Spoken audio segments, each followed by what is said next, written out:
And if you didn't enjoy it, we're sorry we wasted your time.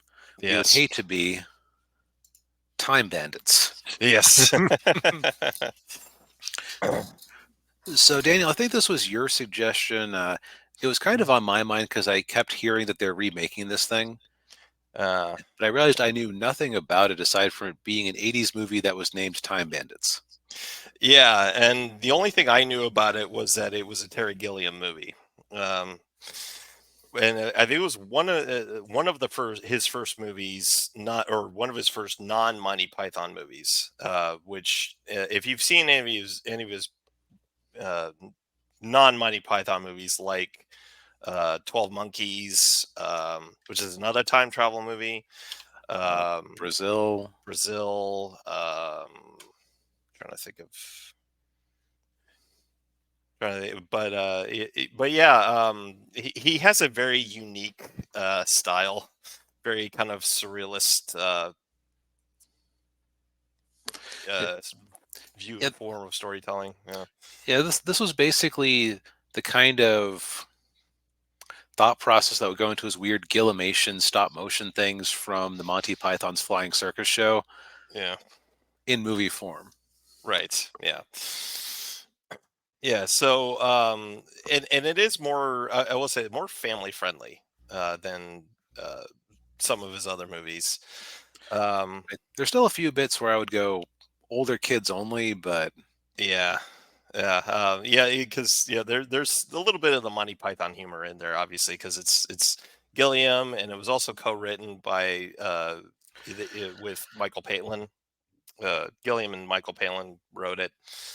Um, but yeah, so it's about uh, so basically this kid, and I'm blanking on the kid's name. yeah, I'm looking it up as we speak. Yeah, because again, it's been a couple of weeks since we watched this movie, so it's And the trouble is that as I go to IMDb, uh, clearly the kid has not gone on to great fame and fortune because oh, he was Kevin. Okay, Kevin. Oh, right, all yeah, right. they don't even have a picture for him, so I wonder if this was his only major role. Probably, yeah. Um, so Okay, okay, two roles in the 80s. oh, okay. So yeah, so Kevin is he's a kid, what is he, about 11, 12, 10, 11, 12, in living in a little town in England. And he's really into history. And one night when he's asleep in his bedroom, a knight pops out from his closet. He just has absolutely no idea why.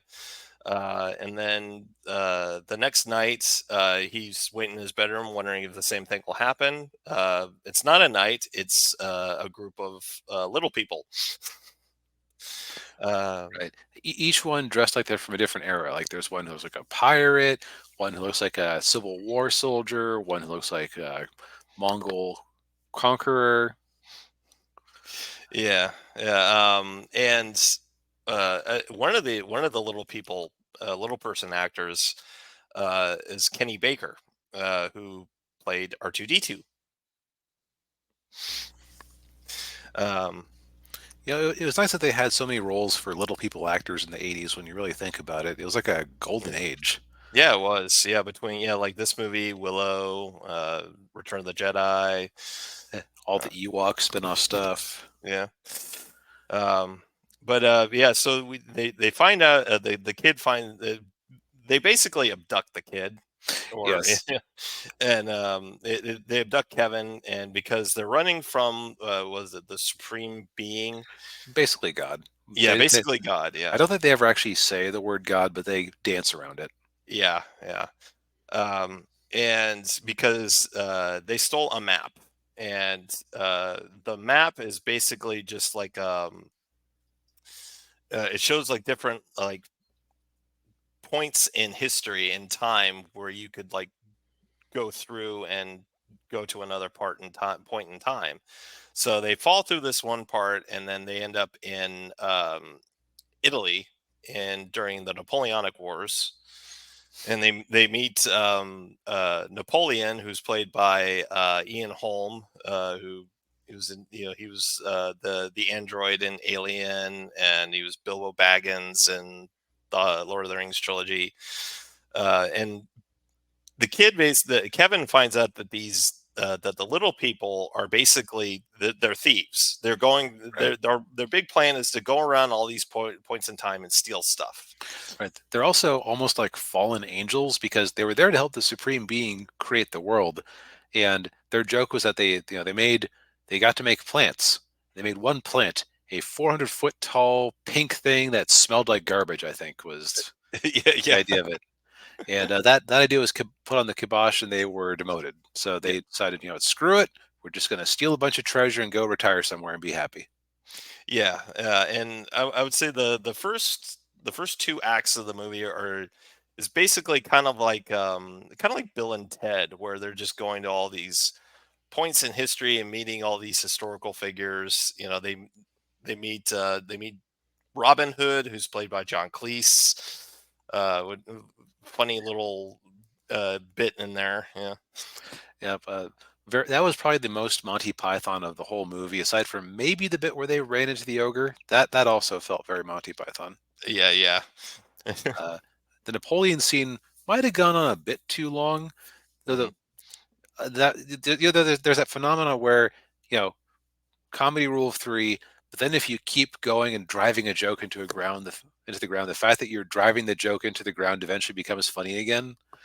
yeah, Th- That was the extended scene where Napoleon was sitting around his table with them, talk about all these great conquerors in history and how he was secretly taller than all of them. yeah, yeah, Alexander the Great, 2 inches shorter than me. yeah, yeah, yeah, yeah.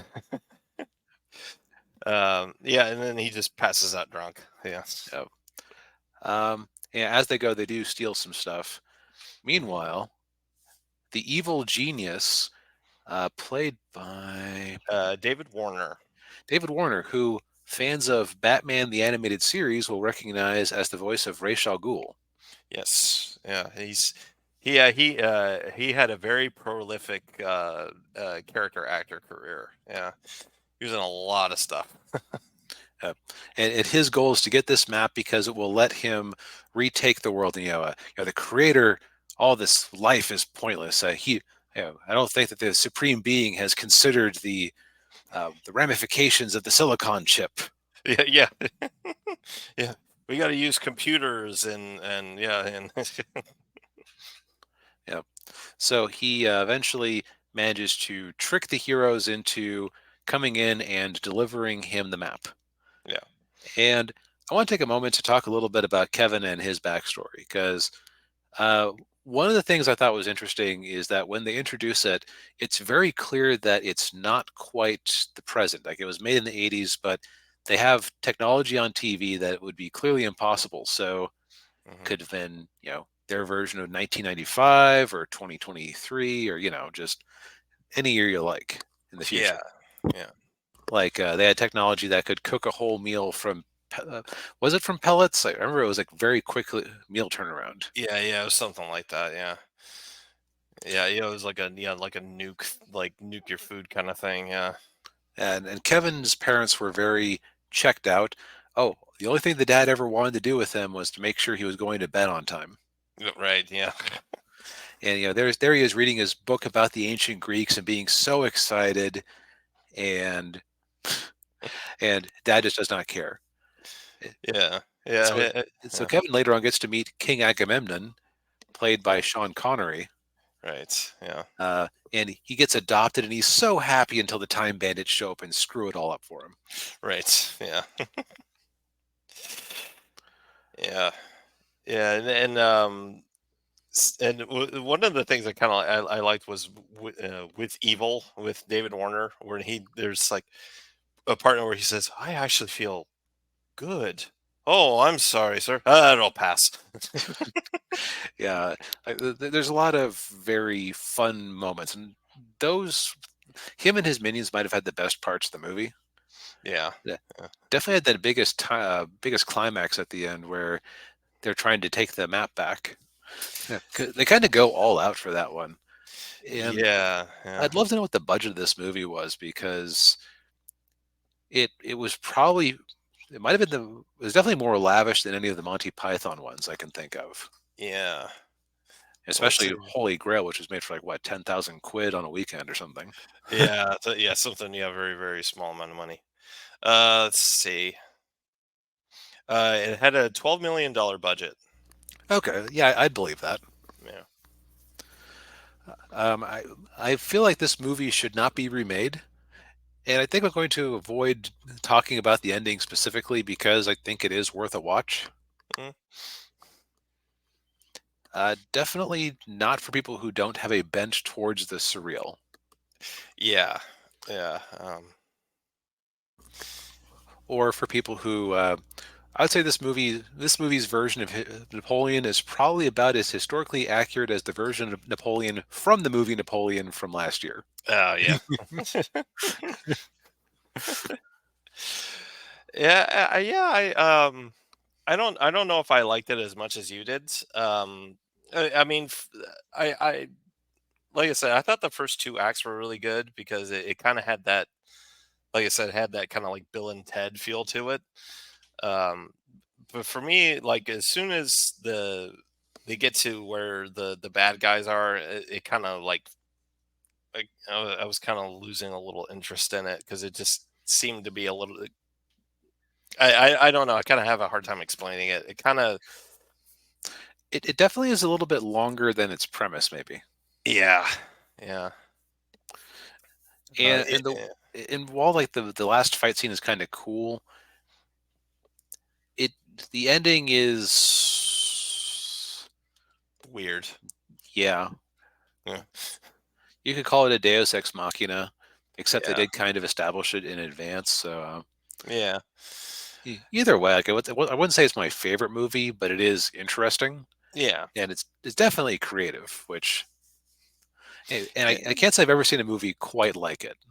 yeah, same here. Yeah, it's yeah, and I guess that just Terry Gilliam is just a very off the wall filmmaker, and this is definitely in his part of who he is, um, and Ninja says yeah, it is very much more of a comedy as yeah, Yeah, yeah, right. It is a comedy. Although it's a comedy that has some dark moments too. So yeah, it's like a whimsical adventure with a hard edge, I guess I would put it. yeah, yeah. That sounds about right. Yeah, and part of me wonders if this wasn't kind of like a test run for Gilliam with 12 Monkeys, because since they're both about time travel. Yeah, I've never seen 12 Monkeys. Maybe we should get to that one of these days. Yeah, I saw it. I think I watched it like 20 years ago in college. I remember it being probably the best, probably the most accurate use of time travel. One of one of the more accurate uses of time travel, I think. Uh, As in like actually accurate to physics, or more just internally consistent? More internally consistent. Yeah, Yeah, that's the hard part. yeah. Um, but yeah, I mean, this movie's on Max, so yeah. If you're Oh, so inclined, yeah. I mean, I think it's definitely worth.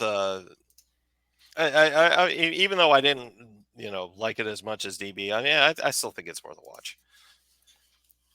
yep.